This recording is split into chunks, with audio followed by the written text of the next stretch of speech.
Hola amigos, bienvenidos a su programa Diversidad CDMX. Yo soy Sheila Ferrera y como siempre es un honor estar en sus hogares. El día de hoy vamos a hablar acerca de cómo es esto de regresar a las aulas escolares siendo una persona LGBTIQ+.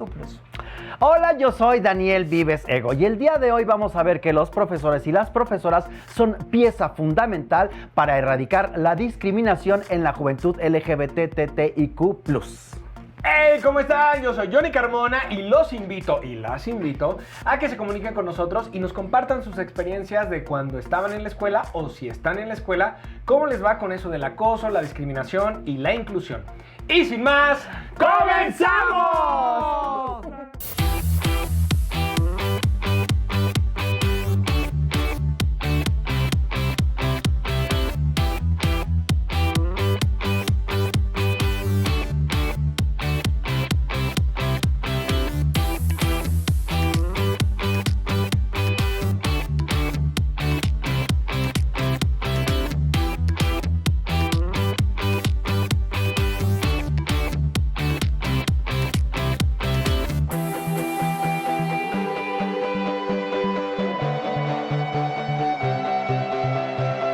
¡Y comenzamos! ¡Qué bonito!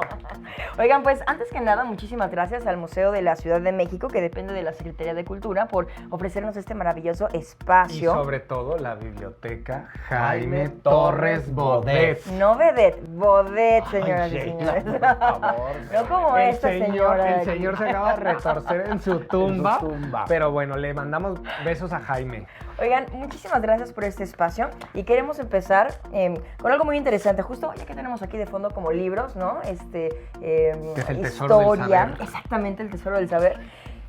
Johnny, tú, ¿no? En específico. Ok. ¿Recuerdas algún profesor o alguna profesora que te haya sentido incluido y apreciado, ¿no? Como un joven LGBT. Es decir, tú en algún momento fuiste un estudiante LGBT que tuvo Sí. maestros homófobos o incluyentes y ahora ya cambia la historia y tú eres un maestro LGBT, ¿no? ¿Cómo lo vives? ¿Verdad? Pues bueno, de entrada ya sabemos de sobra en el programa, me he expresado sobre mis experiencias escolares que han sido terribles, la verdad. O sea, desafortunadamente no tuve una figura de profesor que parara el bullying o que de alguna manera, o sea, tengo recuerdos terribles nada más, ¿no? Y justamente esos recuerdos terribles hicieron que en el momento en el que me convertí en docente, yo de entrada parar cualquier situación de homofobia, bullying, acoso dentro del aula y también procurar el trato pues cordial, amigable, incluyente con mis alumnos y alumnas, ¿no? Porque de hecho recuerdo mucho el caso de una alumna trans que estaba iniciando su transición y la lista de asistencia evidentemente tenía su nombre, digamos, original de chico.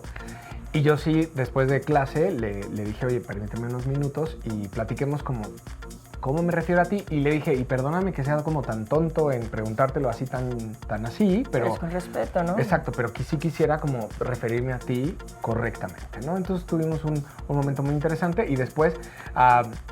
hasta ahorita, que ya ni nos vemos porque se mudó y puso un negocio en Puerto Escondido, Ajá.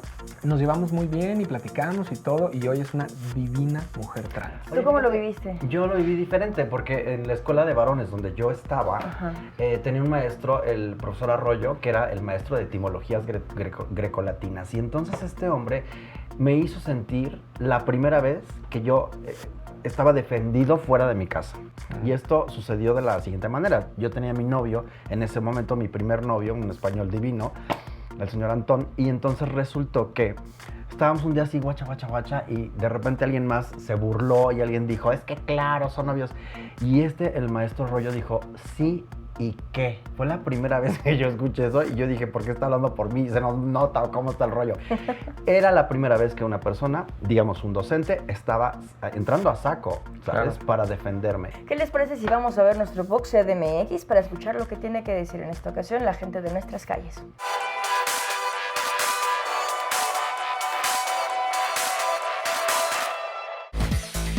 ¿Crees que las escuelas de tu localidad están libres de discriminación? Pues lo dudo, la verdad. Realmente no. Yo creo que no. Como los tiempos han cambiado y todo eso, yo siento que ya no hay tanto discriminación. ¿Quiénes crees que sean las y los estudiantes que más discriminación sufren en los espacios escolares? Normalmente son los que tienen diferentes gustos. Yo pienso que la gente que menos tiene. Los niños que normalmente son muy retraídos son a los que atacan más o son a los que sufren un poquito más de discriminación. Los homosexuales, la gente morena, la gente gordita. ¿Qué pueden hacer las y los docentes para combatir la discriminación en las escuelas? Te diría que decir plática, pero eso lo hacen y nunca funciona. Yo creo que debería haber como muchos tipos de cursos o pláticas, algo así. Siento que los profesores podrían tener como que un poquito más de información y darles más información a los niños. Dar más información de que pues en realidad todos somos iguales. Amigos y amigas, los esfuerzos que ejercen algunos docentes para promover un clima de respeto dentro de las aulas es muy importante y muy determinante para todos los estudiantes LGBTIQ+. Para adentrarnos más en este tema, el día de hoy vamos a conversar con dos dirigentes de colectivos universitarios que trabajan a favor de la diversidad sexual y la equidad de género. Por favor, recibamos con un fuerte aplauso a Daniela Donce y Manuel Chong Oviedo. ¡Bravo! Bienvenidos. Y bueno, vamos a ver, Daniela Donce es una joven activista y estudiante del Tecnológico de Monterrey, Campus Santa Fe. Es fundadora del grupo universitario Espectro Campus Santa Fe, que trabaja en la construcción de nuevos espacios de inclusión y diversidad en ámbitos profesionales y académicos, ¿no? ¡Bravo! Bienvenida. Y de este lado, Manuel Chong Oviedo es estudiante de Ciencia Política en el Instituto Tecnológico Autónomo de México, o sea, el ITAM. Es el presidente de Diversidad Sexual ITAM, asociación dedicada a promover un ambiente libre de discriminación dentro de la universidad, que próximamente cumplirán 10 años de fundación. Bienvenido. Muy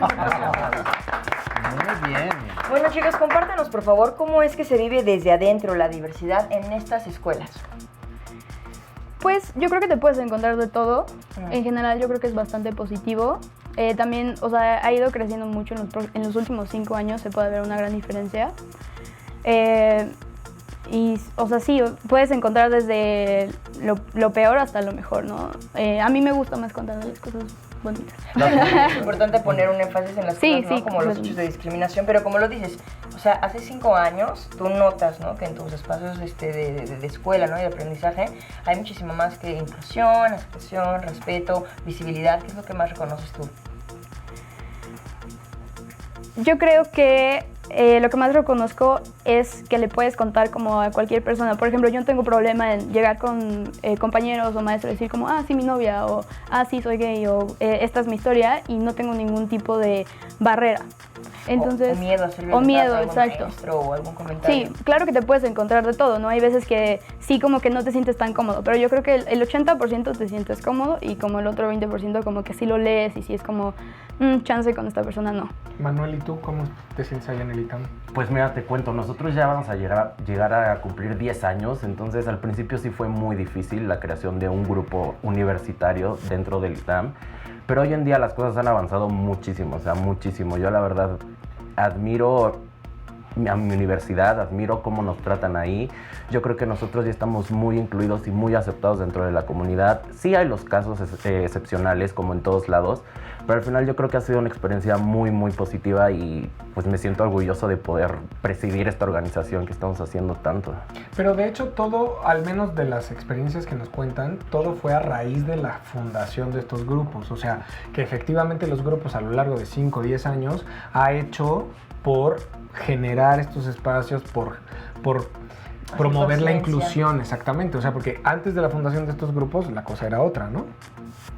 Sí, o sea, era algo totalmente distinto. Yo creo que estos espacios nos dan voz y nos dan presencia dentro de las universidades y creamos un ambiente académico mucho más amigable para nosotros mismos, porque imagínense, o sea, una persona que fue a la universidad, que era de la comunidad y no tenía estos espacios donde se podía expresar, donde podía hablar, donde podía tener una voz, es una vida mucho más difícil que la que nosotros afortunadamente estamos teniendo ahorita como universitarios. ¿Todavía es una realidad que hay maestros y maestras homófobos? Sí, yo creo que es completamente una realidad en todas las universidades en la Ciudad de México, entonces es como un reflejo. ¿Cómo lo pueden manejar? Yo creo que, por ejemplo, a mí, si me han pasado cositas, yo fui al director, o sea, al que iba arriba, Y ahí ellos como que hablan con él y lo manejan, ¿no? A veces pasa de todo, o sea, como que a veces hablan con nosotros y nosotros vamos con grupos estudiantiles y tratamos de apoyar a la persona más directamente. Y a veces sí te vas con el director. Y a ver, ¿los maestros son conscientes de la diversidad que ellos tienen? Porque ahora tú me dijiste, bueno, si yo sufrí unas cositas, ¿no? Caso de homofobia, yo lo digo en esas palabras, pero ¿los profesores son conscientes de la diversidad, de la riqueza que tienen en sus manos y no la aprovechan? Hay de todo. O sea, por ejemplo, yo tengo un maestro que no sabía que era LGBT. Y tengo otro maestro que hizo una clase específicamente de hablar de privilegio y de diversidad hace 3 semanas.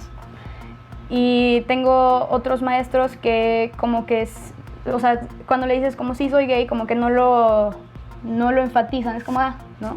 Entonces yo creo que hay de todo, sí están conscientes.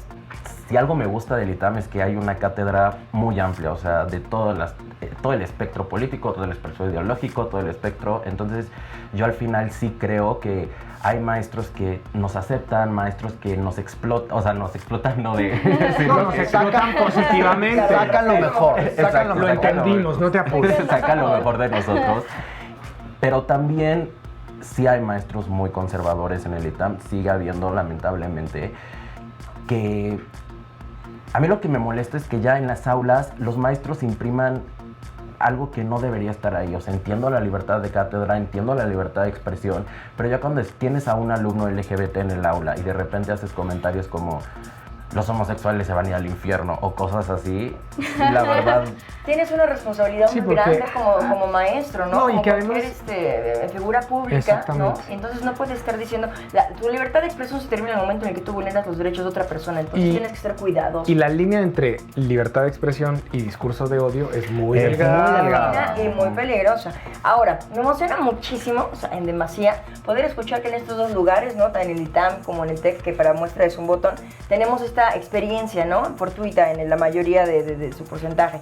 Pero, ¿qué pasa con aquellas escuelas en las cuales escuchamos que siguen siendo demasiado tradicionales o que existen mayor índice de casos de homofobia, ¿no? De discriminación? ¿Hay alguna forma en la que esto se pueda ampliar como una red para que cada vez se empoderen más estos espacios educativos y se apoyen justo con estos sistemas, ¿no? Que está compartiendo Johnny? Si ustedes lo tuvieran como, lo tienen, ¿no? Como ordenado, como clasificado, que todo eso se pueda hacer como un documento y se pueda como expandir para que todas las universidades o preparatorias se van empapadas de esto.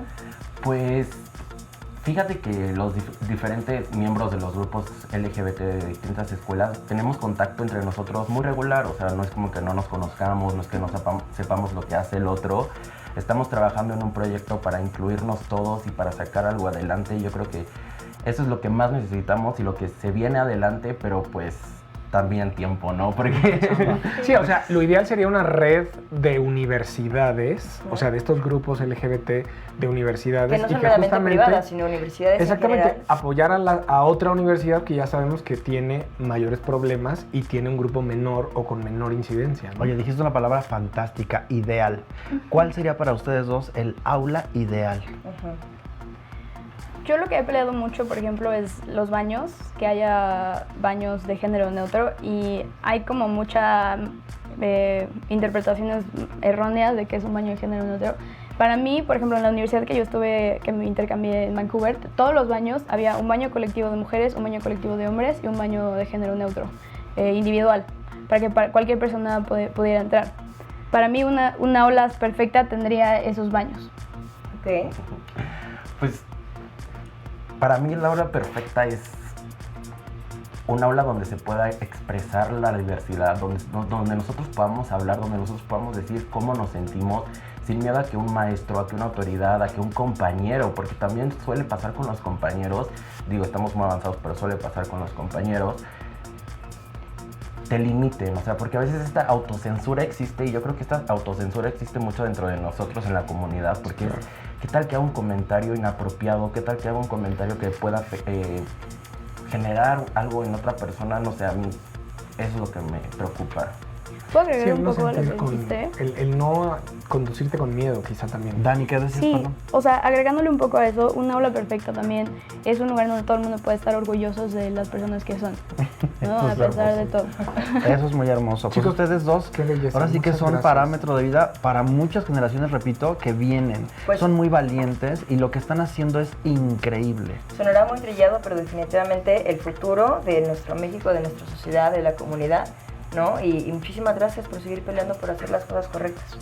Oigan, las redes del Dani. grupo de ITAM. Espectro CCF en Facebook.